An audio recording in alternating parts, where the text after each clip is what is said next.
Friends, welcome to my YouTube channel SM bright future. आइए चलते हैं अपना क्वेश्चन ऑफ द सीरीज की तरफ। उससे पहले देख लेते हैं हमारे जो चैनल पे हमारी तैयारियां चल रही हैं, किस किस एग्जाम की हो रही हैं। आपकी जो वीडियो हम डाल रहे हैं, इस पर अपलोड कर रहे हैं, वो आपके रिलेटेड है सीटेट से, यूपी टेट से, डीएसएसबी, सुपर टेट और बिहार टेट, जो आपकी वैकेंसियाँ अपडेट में आने वाली हैं। तो इसी से रिलेटेड आपकी जो है तैयारियाँ चल रही हैं। डेली क्लासेस हमारी चलती है किस किस की, ईवीएस, सीडीपी, हिंदी, इंग्लिश और ज्योग्राफी से रिलेटेड, और मैथ की क्लासेस भी लगातार अपलोड हो रही हैं, मैथ और रीजनिंग की। देखिए, आज जो सीरीज़ है हमारी वो है इंग्लिश की, और इंग्लिश की इंपॉर्टेंट सीरीज़ हम आपके लिए लेकर के आए हैं। इंग्लिश का देखिए इंपॉर्टेंट इसलिए हो जाता है क्योंकि आपके, अगर मैं बात करूँ सीटेट, किसकी बात करूँ, सीटेट की, तो इसमें भी आपकी 30 नंबर की इंग्लिश होती है। और अगर मैं बात करूँ डीएसएसबी की, डीएसएसबी में भी आपके 20 नंबर की जो है इंग्लिश होती है। और आपके यूपी टेट में भी इंग्लिश आती है, और बिहार टेट में तो है ही, जो इंग्लिश पे का क्वेश्चंस होता है, बहुत ईजी क्वेश्चंस होते हैं बिहार टेट के अंदर। तो आपका इंग्लिश जो है वेरी इंपॉर्टेंट सब्जेक्ट है, और काफ़ी आसान भी है, बस इसको थोड़ा सा समझने की ज़रूरत होती है। आइए चलते हैं अपने क्वेश्चन ऑफ द सीरीज की तरफ। पहला क्वेश्चन से आपका, the following sentence are divided into 4 parts. One part in each sentence is wrong. You have found it. You have find it. तो आपको जो हमने सेंटेंस दे रखा है, इसमें ना आपको क्या करना है, ये वाला जो सेंटेंस है, इसमें से आपको रॉन्ग पार्ट देखना है। यानी कि ये जो सेंटेंस बना हुआ है ये गलत है, तो उसके हिसाब से आपको जो फाइंड आउट करना है कौन सा पार्ट रॉन्ग है। ऑप्शन दे रखा है इसमें, I have so, the, yes, circle. अब इसमें से देखिए सेंटेंस दे रखा, I have so the circle. देखिए, सबसे पहले आपको होना चाहिए ज्ञान किस चीज़ का, इसमें आपका होना चाहिए टेंस का ज्ञान। अगर आपको ने टेंस कर रखे हैं तो आप आसानी से इसको देख लेंगे। टेंस देखिए, टेंस किस चीज़ का है, टेंस है आपका प्रेजेंट का। प्रेजेंट में भी किसका, परफेक्ट का टेंस है। और प्रेजेंट परफेक्ट की अगर मैं बात करूँ तो प्रेजेंट परफेक्ट के साथ में हमेशा थर्ड फॉर्म का यूज़ होता है, वर्ब की। किसका, वर्ब की थर्ड फॉर्म। और यहाँ पर कौन सी लगा रखी है, सेकंड फॉर्म लगा रखी है। तो इसका राइट आंसर क्या हो जाएगा, इसकी थर्ड फॉर्म हो जाएगी सीन। तो ये आपकी होनी चाहिए थी, I have seen the circle, मैं सर्कल देख चुका हूँ। तो और लगा क्या रखा है, सो, तो इसकी वजह से ये देख लीजिए, ये इसके अंदर है, तो इसका मतलब इसके अंदर रॉन्ग आंसर ये हो जाएगा बी। यानी कि इसके अंदर तो रॉन्ग, और इसके अंदर ये सही आंसर क्या हो जाएगा आपका, बी। ये क्वेश्चंस आपका किस में आया हुआ था, ये क्वेश्चंस आपका आया हुआ था, देखिए बिहार बिहार कह रहा हूँ, सॉरी, डीएसएसबी एमसीडी पीआरटी के अंदर 2013 के अंदर इंपॉर्टेंट क्वेश्चन से, सेंटेंस से रिलेटेड क्वेश्चंस बनते हैं। नेक्स्ट क्वेश्चन देखिए, which word is most similar in meaning to given word. यानी सिमिलर देखना, यानी कि जो इससे मिलता जुलता हो। सिमिलर का मतलब क्या होता है, मिलता जुलता वर्ड। अब देखिए, इसमें आपको यहाँ एक फ्रेजेस दे रखा है, टू ब्रेक द आइस। क्या दे रखा है, टू ब्रेक द आइस। तो ब्रेक द आइस मतलब ये नहीं है कि बर्फ़ को तोड़ना, इसका मतलब ये नहीं, इसका अलग सेंस निकलता है। अब देखिए, आपके ऑप्शंस दे रखे हैं, मेक फ्रेंड्स, दोस्त बनाना, टू स्टार्ट कन्वर्सेशंस, चुप्पी तोड़ना, टू विन, जीतना, टू प्ले ट्रिक, यानी तरीके से, ट्रिक से खेलना। अगर मैं बात करूं इसकी, टू ब्रेक द आइस, इसका मतलब होता है स्टार्ट कन्वर्सेशंस, मतलब कि चुप्पी तोड़ना। यानी कि कोई चुप है तो वो क्या करे, स्टार्ट कन्वर्सेशन, बात करना शुरू करे, यानी अपनी चुप्पी को तोड़े। तो ये जो आपका आया हुआ था, ये डीएसएसबी पीआरटी 2017 में आया हुआ है ये क्वेश्चंस। तो देख लीजिए इंपॉर्टेंट कितना, क्वेश्चंस कितना इंपॉर्टेंट है। इसी तरीके के क्वेश्चंस बनते हैं डीएसएसबी वगैरह में। बस थोड़ा सा आपको देखना है, समझना है क्वेश्चंस को, और उसकी मीनिंग अगर आपने निकालना सीख लिया तो आसानी से क्वेश्चन जो है 90% आपने समझ लिए, सॉल्व कर लिया। चलते हैं नेक्स्ट क्वेश्चन की तरफ। नेक्स्ट क्वेश्चन से आपका, find out the error in this sentence. यानी एरर मतलब कुछ गलती। इस सेंटेंस के अंदर जो आपका ये सेंटेंस दिया हुआ है, ये वाला, माई स्पेक्टिकल्स इज कॉस्टली, इसके अंदर ना कहीं पर कुछ मिस्टेक्स है, लिखने में हो सकती है, सेंटेंस के बनाने के अकॉर्डिंग भी हो सकती है। वो आपको फाइंड आउट करना है कि किस तरीके की सेंटेंस हो सकती है। ऑप्शंस दे रखे हैं आपके, माई स्पेक्टिकल्स इज कॉस्टली। तो इसमें से 4 ऑप्शंस आपके दे रखे हैं। तो राइट आंसर क्या हो जाएगा, राइट आंसर जो इसका हो जाएगा आपका, वो हो जाएगा इज। यानी इज जो है इस वाले सेंटेंस के अंदर क्या दे रखा है, ये दे रखा है गलत, इज नहीं आएगा। इसकी जगह आपका क्या आएगा, इसकी जगह आएगा आर। अब ये आर क्यों आएगा, इसके पीछे भी आपका जो है एक फैक्ट होता है। वो देखिए फैक्ट क्या होता है, देखिए एक बात का हमेशा ध्यान में रखिएगा, कुछ ऐसे नाउन होते हैं, कुछ ऐसे नाउन होते हैं जो सदैव बहुवचन में प्रयोग होते हैं, प्लूरल में हमेशा यूज़ होंगे, वो सिंगुलर में यूज़ होते ही नहीं, तो उनके साथ हमेशा क्या आएगी, प्लूरल वर्ब ही आती है।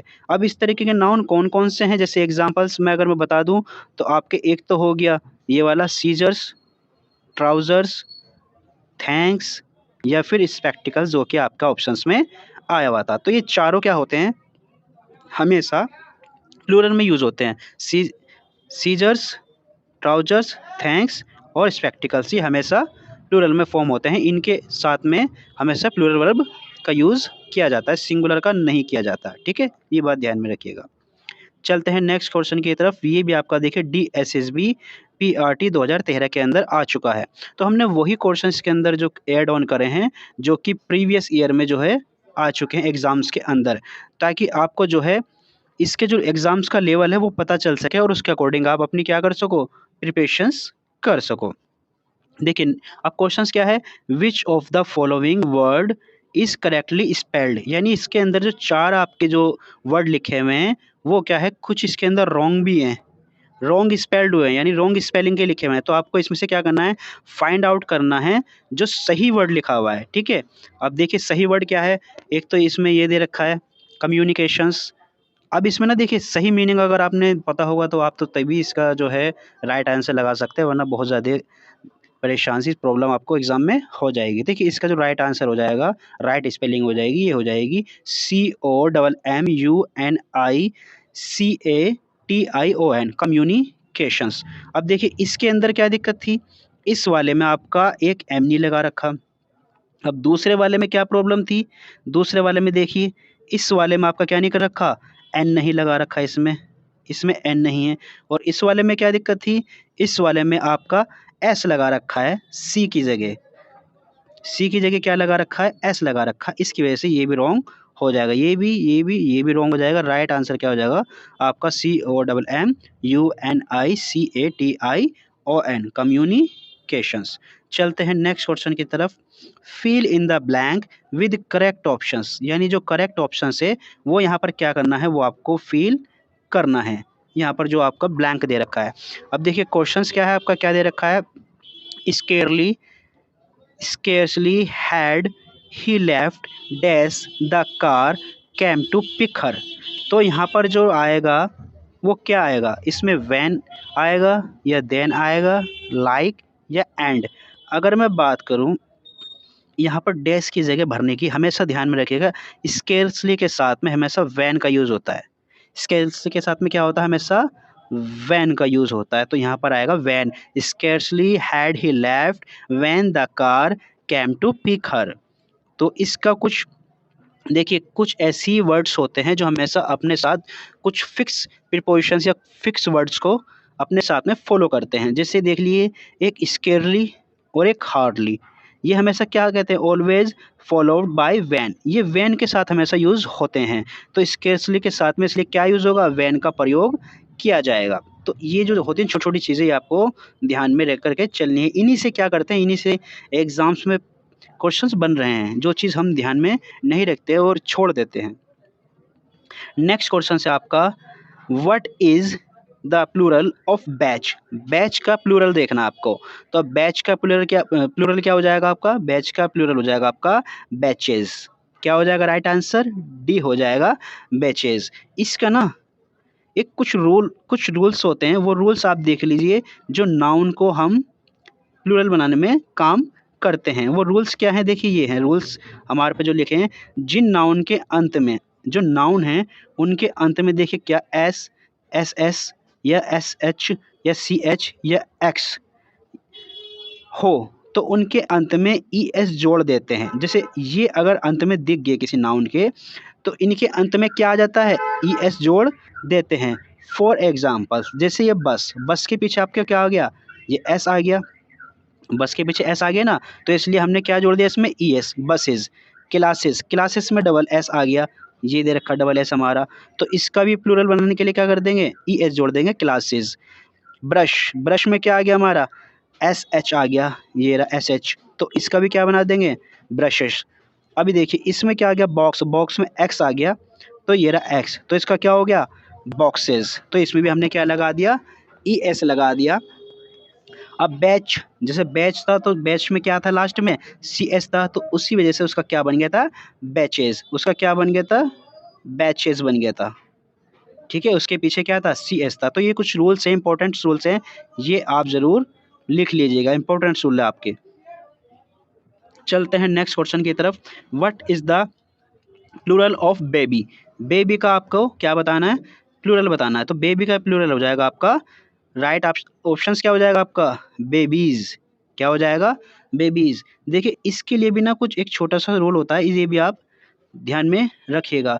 रूल्स क्या होता है, रूल्स होता है ये, वर्ड के अंत में अगर वाई है, यानी कोई वर्ड है और उसके अंत में क्या है वाई है किसी वर्ड के, जैसे कि बेबी, बेबी के अंत में यहाँ पर क्या है, यहाँ देखिए इस वर्ड में बेबी के अंत में क्या है वाई है ना, तो वाई है, जैसे बेबी और वाई से पहले कॉन्सोनेंट है, वाई से पहले यहाँ पर देखिए क्या है, वाई से पहले क्या है यहाँ पर बी है, इसके अंदर वाई से पहले क्या है बी है, कॉन्सोनेंट है, इसका मतलब है। तो वर्ड को प्लूरल बनाने के लिए वाई को हटाकर आई ई एस लगा देते हैं, तो आई ई एस लगा देते हैं वाई को हटाकर, इसलिए उसका क्या बन जाता है बेबीज। जैसे ये लिखा है ना B A B, B A sorry B A B Y baby, तो बेबी का क्या बन गया B A B I E S babies बन गया। इसी तरीके से अगर सोच लीजिए, अगर ये तो कह रहा है कॉन्सोनेंट, अगर वोवल्स हो जैसे कि बी ओ वाई, अंत में इसमें क्या है, इसके अंत में वाई तो है लेकिन बाद में इससे पहले क्या है वोवल्स है यहाँ पर, तो अब इसका प्लूरल कैसे बनेगा, तो इसके प्लूरल बनाने के लिए इसके पीछे जोड़ देते हैं एस, ये बन जाता है बॉयस। ठीक है, तो उसके पीछे खाली एस जोड़ते हैं, अगर वाई है और उसके पीछे कॉन्सोनेंट है तो उसके पीछे फिर जोड़ते हैं आई ई एस। ये छोटा सा एक जो आपका फैक्ट है वो ध्यान में रखिएगा, बहुत काम में आने वाला है आपका। देखिए नेक्स्ट क्वेश्चन से आपका select the suitable word to fill in the following sentence.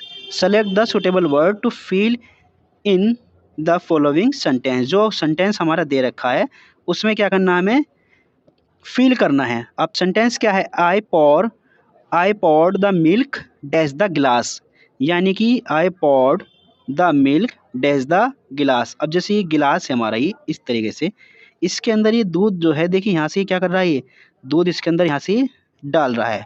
पोर या फील दोनों का एक ही मीनिंग होता है, डालना या फिर इसके अंदर जो फील करना। तो इसके लिए क्या लगेगा यहाँ पर, जो आपका जो यहाँ पर ये दे रखा है ब्लैंक दे रखा है, इसमें क्या आ सकता है इन आ सकता है, विद, इनटू या टू। अगर मैं बात करूँ इसका राइट आंसर की, तो राइट आंसर हो जाएगा आपका इनटू। क्या भरा जाएगा यहाँ पर इनटू भरा जाएगा right answer. I poured the milk into the glass. देखिए इसके पीछे एक छोटा सा आपको फैक्ट ध्यान में रखना है, ये वेरी इंपॉर्टेंट है आपके एग्जाम के पॉइंट ऑफ व्यू से, कई बार एग्जाम्स में पूछा गया है, क्योंकि इसमें हमें क्या लगता है कि इन आएगा क्योंकि गिलास के अंदर ही तो है ये, लेकिन ऐसा नहीं होता क्योंकि मोशंस के साथ इसके अंदर डाला जा रहा है, मोशंस के साथ में आ रहा है, उसके अंदर थोड़ी सी गति है, तो इसकी वजह से गति के साथ कोई चीज़ अगर एंटर होती है अंदर आती है तो उसके लिए क्या यूज़ होता है हमारा इनटू। देखिए इसके पीछे फैक्ट क्या काम करता है। अब एक क्वेश्चन और देख लीजिए, देयर, अब ये देखिए there is some tea in the pot. अगर किसी चीज़ में कोई है, देखिए ये जैसे गिलास है, ये कप मान लीजिए या कप मान लीजिए, कप में अंदर अगर टी है, मोशंस नहीं है इसके अंदर, कुछ नहीं है, सिर्फ रखी है, तो रखने के लिए अगर उसकी चीज़ को हम दिखा रहे हैं कि उसके अंदर खाली है, यहाँ पर कुछ प्रेजेंट है, तो उसके लिए आता है आपका इन। लेकिन अगर हम कर रहे हैं पॉर, यानी कुछ डाल रहे हैं टी के अंदर, जैसे ये गिलास है हमारा ये वाला, इसके अंदर हम क्या कर रहे हैं कुछ डाल रहे हैं, ये है तुम्हारा फील या पॉर, जैसे ऑप्शन दे रखे हैं आपके, फील या पॉर कर रहे हैं, डाल रहे हैं, भर रहे हैं उसको, तो उसके लिए आपका यूज़ होता है इनटू, क्योंकि आपके साथ उसके साथ में क्या होता है मोशंस का यूज़ होता है। ये यहाँ से चल के ऐसा आ रही है ना मोशंस का यूज़, अगर इसके साथ में निहित होगा, भरा हुआ होगा, तो उसके साथ में यूज़ करते हैं इनका खाली। अब एक ऑप्शंस और दे रखा है नीचे, वो भी देख लीजिए। ऑप्शंस क्या है आपका, देखिए आई पॉर सम वाटर इनटू द गिलास, मैंने गिलास के अंदर कुछ पानी डाला। जैसे अब लास्ट वाला ऑप्शन है ही जम्प्ड इनटू द रिवर। यहाँ पर भी इनटू आया और यहाँ पर भी इनटू आया, क्यों? क्योंकि वो भाग करके आ रहा है, जंप कर रहा है, मोशन से गति है। यहाँ पर भी क्या है, उसको गिलास को भर रहा है, मोशन है, गति है, तो इसकी वजह से इसके अंदर क्या लगा, इनटू। तो ये छोटी सी चीज़ है, ध्यान रखेंगे तो आपके जो है 2-3 नंबर आपके उसमें बच जाएंगे, ओके, बच जाएंगे। और एग्ज़ाम्स के अंदर तो 1 या 2 नंबर पे ही कई मेरिट जो है ऊपर नीचे हो जाती हैं। तो आई होप कि आपको वीडियो अच्छी लगी होगी। अगर आपको अच्छी लगी है तो वीडियो को प्लीज़ लाइक शेयर और कमेंट्स ज़रूर करें, और आने वाली वीडियो के नोटिफिकेशंस के लिए हमारे वीडियो को जो है, चैनल को जो है सब्सक्राइब ज़रूर कर लें, ताकि जो है जैसे ही वीडियो अपलोड हो आपके पास नोटिफिकेशंस आता रहे। बाकी thank you so much for watching this video. मिलते हैं आपसे नेक्स्ट वीडियो में, तब तक के लिए थैंक यू सो मच।